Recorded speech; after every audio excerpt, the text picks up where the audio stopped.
आप सुन रहे हैं रहस्यमयी कहानी शैतानी रस्में, सिर्फ और सिर्फ प्रतिलिपि एफएम पर। शादी एक ऐसा संयोग है जो दो लोगों की जिंदगी को पूरी तरह से बदल देता है, कभी अच्छी दिशा में तो कभी बुरी दिशा में। लोग अक्सर अपनी शादी की सफलता के लिए ईश्वर की पूजा करते हैं, उनका आशीर्वाद लेते हैं। लेकिन भैरवगढ़ में एक परिवार ऐसा भी है जो अपने यहाँ शादियों में भगवान को नहीं बल्कि शैतान को पूजता है, और शादी के दौरान दूल्हा दुल्हन निभाते हैं शैतान की बताई शैतानी रस्में। संध्या का समय समाप्त होने को था और रात बस गहराने ही वाली थी। उत्तर दिशा में स्थित ध्रुव तारा आज न जाने क्यों मध्यम मध्यम टिमटिमा रहा था। चांद भी घने काले बादलों के पीछे से निकलने का नाम ही नहीं ले रहा था। ऐसा लग रहा था मानो किसी पर काला साया पड़ने का संयोग बन रहा हो। भैरवगढ़ में बेतवा नदी के तट पर एक पुराना पीपल का पेड़ था, सदियों पुराना। उसी पेड़ के नीचे एक तांत्रिक धुनी रमाए बैठा था। तांत्रिक अपने ध्यान में मग्न था। तभी वहां किसी के पायलों की छन छन और चूड़ियों की खनकने की आवाज सुनाई पड़ी। वो खनक हल्के कदमों से तांत्रिक की तरफ बढ़ती जा रही थी। साथ ही मौसम में भी तेजी से बदलाव हो रहा था। आसमान में बादल घुमड़ आए थे और बारिश पड़ने की संभावना बढ़ती जा रही थी। एक औरत सिर से लेकर पैरों तक गहनों से लदी हुई और सर पर बड़ा सा घूंघट लिए तांत्रिक के सामने आई और जमीन पर पैर मोड़कर बैठ गई। उसने सहमी आवाज में कहा, महाराज आंखें खोलिए, मुझे आपसे कुछ काम है। तांत्रिक ने धीमे से अपनी आंखें खोली और औरत की तरफ देखा। औरत दबी आवाज में बोली, खबर आई है कि वो शादी करने वाला है, क्या ये शादी सब ठीक कर देगी? तांत्रिक ने एक बार फिर अपनी आंखें बंद कर ली और ध्यान लगाया। कुछ देर में उसके माथे पर चिंता की लकीरें उभर आईं। उसने आंखें खोली और कहा, वो दोनों एक दूसरे के लिए उपयुक्त हैं, लेकिन। वो औरत चौंकती हुई बोली, लेकिन क्या बाबा? तांत्रिक गंभीरता से बोला, लेकिन उन दोनों की शादी की जो भी रस्में होंगी वो वैदिक विधि से नहीं बल्कि शैतानी विधि से संपूर्ण होंगी।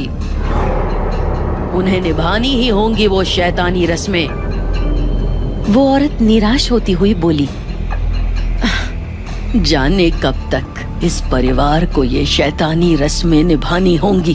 आप अच्छी तरह से जानते हैं पहली बार इन रस्मों के कारण क्या हुआ था। तांत्रिक रहस्यमयी स्वर में बोला, तुम्हारे इस सवाल का उत्तर न हमारे पास तब था और न आज है। बस इतना जरूर कहूंगा कि शैतान बलि लेगा उस घर से, एक और सुहागिन की बलि। अब तुम जा सकती हो।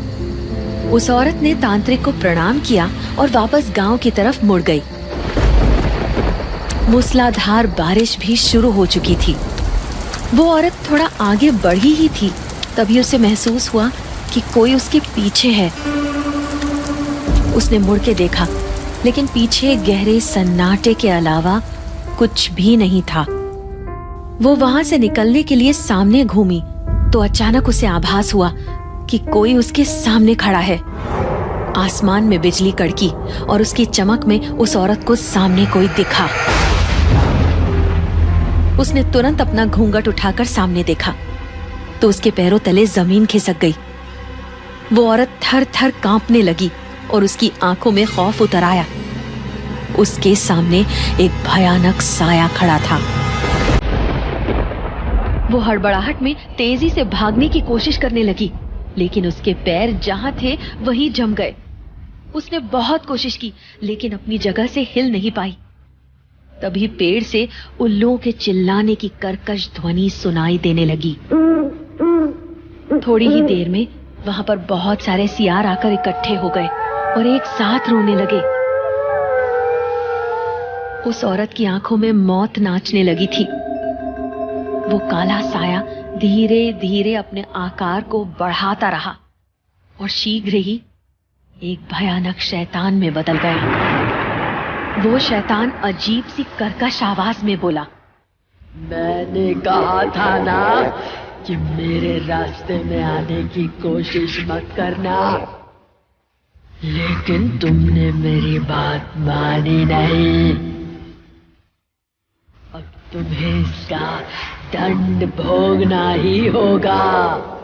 वो औरत हाथ जोड़ते हुए बोली, मुझे माफ कर दो मालिक, मैं दोबारा ऐसी गलती नहीं करूंगी। शैतान गुस्से में गुर्राते हुए बोला, तुम अब गलती करने लायक बचोगे ही नहीं।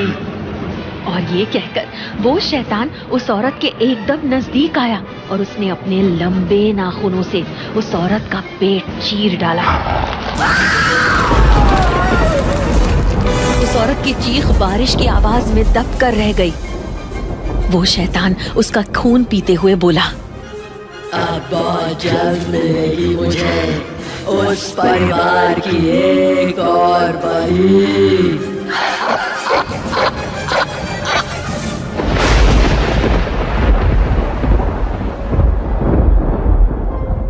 उस शैतान की खौफनाक हंसी से पूरा जंगल गूंज उठा था। एक तरफ जहां भैरवगढ़ में शैतान को इंतजार था एक नई सुहागिन का, तो दूसरी तरफ भैरवगढ़ से बहुत दूर गोवा के एक चर्च के बाहर एक ब्लैक कलर की कार आकर रुकी। कार का दरवाजा खुला और उसमें से व्हाइट कलर का वेडिंग गाउन पहने एक खूबसूरत लड़की बाहर निकली। जैसे ही वो चर्च की तरफ बढ़ी, हवा का तेज झोंका चला और वो लड़की रुक गई। एक पल के लिए उसे लगा जैसे कोई उसे चर्च में एंटर करने से रोक रहा था। हवा के कारण उसके काले घुंघराले बालों ने उसका चेहरा ढक लिया था। अपने बालों को चेहरे से हटाते हुए उस लड़की ने आसपास देखा तो वहां कोई नहीं था। वो पीछे मुड़ी और कार के पास जाकर बोली, पीयूष, कार में ही बैठे रहोगे? बाहर निकलो। उस लड़की की आवाज कोयल जैसी मीठी थी, रंग दूध जितना गोरा। उसका यौवन बसंत की पहली बयार की तरह था जो किसी को भी मोह लेती है।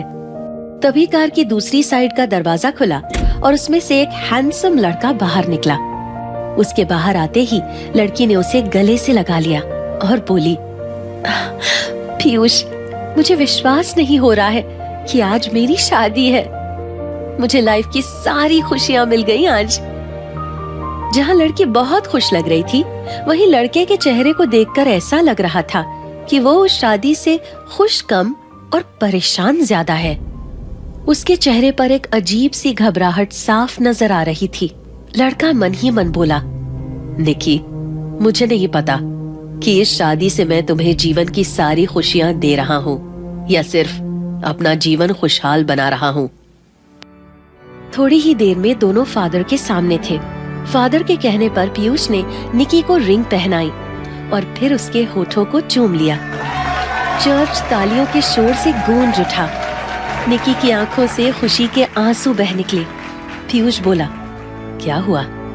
निकी पीयूष से लिपट गई और रूंधे गले से बोली, कुछ नहीं पीयूष, बस विश्वास नहीं हो रहा कि हम दोनों पति पत्नी बन चुके हैं। मैंने कभी सपने में भी नहीं सोचा था कि एक दिन मेरा भी अपना परिवार होगा। निकी की बात सुनकर पीयूष मुस्कुरा दिया, लेकिन उसके मन में काफी उथल पुथल मची हुई थी। वो मन ही मन बोला, खुश तो मैं भी बहुत हूँ तुम्हें पाकर, इसलिए तुम्हें लेकर कहीं दूर चला जाऊंगा जहां मेरे परिवार और अतीत की परछाई भी तुम पर ना पड़े। पीयूष 10 दिन पहले ही गोवा आया था और होटल की सर्विस मैनेजर निकी को अपना दिल दे बैठा। निकी भी पीयूष की जिंदा दिली के आगे अपना दिल हार बैठी थी, वरना एक अनाथ लड़की जिसका अब तक जीवन सिर्फ संघर्षों में बीता था, उसके लिए प्यार जैसे शब्दों के कोई मायने नहीं थे। पीयूष ने इन 10 दिनों में उसे जीवन के हर उस पहलू से रूबरू करवाया था जिनके बारे में निकी ने कभी सोचा ही नहीं था। निकी को उसका प्रिंस चार्मिंग मिल चुका था, लेकिन बहुत जल्द उसे ये समझ आने वाला था कि जिंदगी कोई परी कथा नहीं होती। निकी और पीयूष ने एक दूसरे का हाथ पकड़ा और वहाँ से वापस जाने के लिए एक कदम आगे बढ़ाया ही था कि तभी चर्च के मेन गेट से कुछ लोग तेजी से अंदर दाखिल हुए, जिन्हें देखकर पीयूष हैरान रह गया। वो सभी लोग विशेष किस्म की पोशाक पहने हुए थे। ऐसा लग रहा था मानो किसी रॉयल फैमिली के गार्ड्स हों।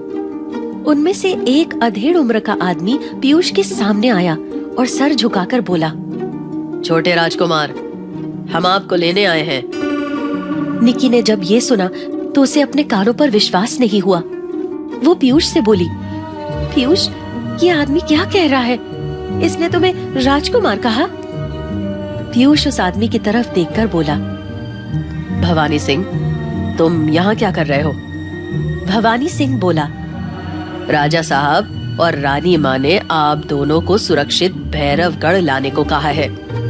वो दोनों आपकी शादी की खबर सुनकर बहुत खुश हैं और चाहते हैं कि छोटी रानी भी भैरवगढ़ में होने वाली उन सभी रस्मों को निभाए जो कि वहाँ की हर नई दुल्हन निभाती है। रस्मों की बातें सुनते ही पीयूष का गला सूख गया। उसकी आंखों में अजीब सा डर दिखाई देने लगा। वहीं सबसे अनजान निकी पीयूष को झकझोरते हुए बोली, पीयूष, ये सब क्या है? कौन है ये लोग? और तुम्हें राजकुमार कहकर क्यों बुला रहे हैं? तभी भवानी सिंह बुलंद आवाज में बोला, क्योंकि ये है भैरवगढ़ रियासत के महाराज विक्रम सिंह गहलोत के सबसे छोटे बेटे और हमारी प्रजा के चहेते हमारे छोटे राजकुमार पीयूष सिंह गहलोत। निकी ने ये सुना तो उसके होश उड़ गए। उसने उत्सुकतावश पीयूष की तरफ देखा तो उसने भी सहमति में अपना सर हिला दिया। निकी हैरानी भरी आवाज में बोली, तुमने मुझसे झूठ बोला पीयूष?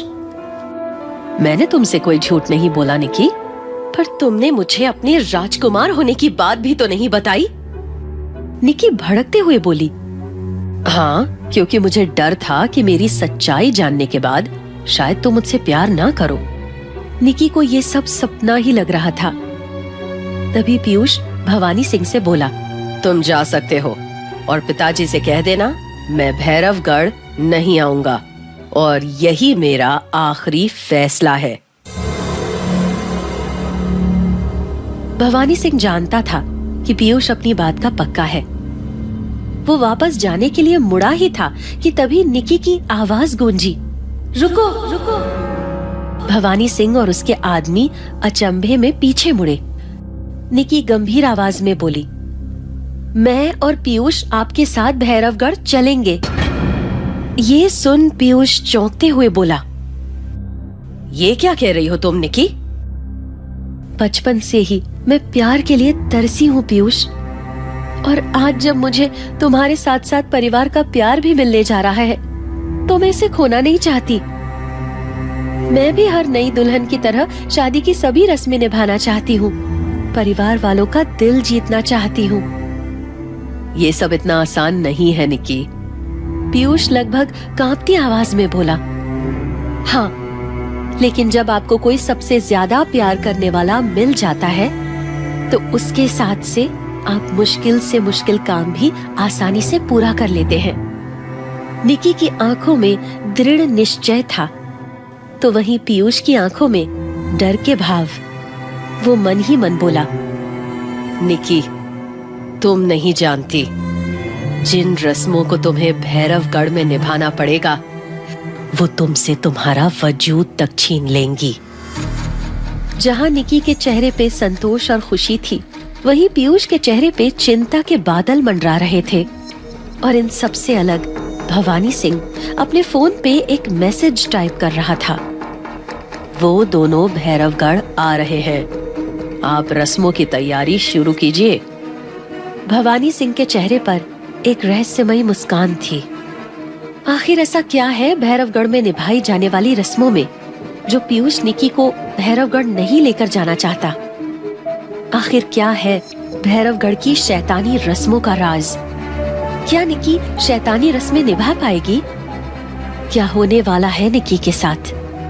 जानने के लिए सुनिए शैतानी रस्में, सिर्फ और सिर्फ प्रतिलिपि FM पर।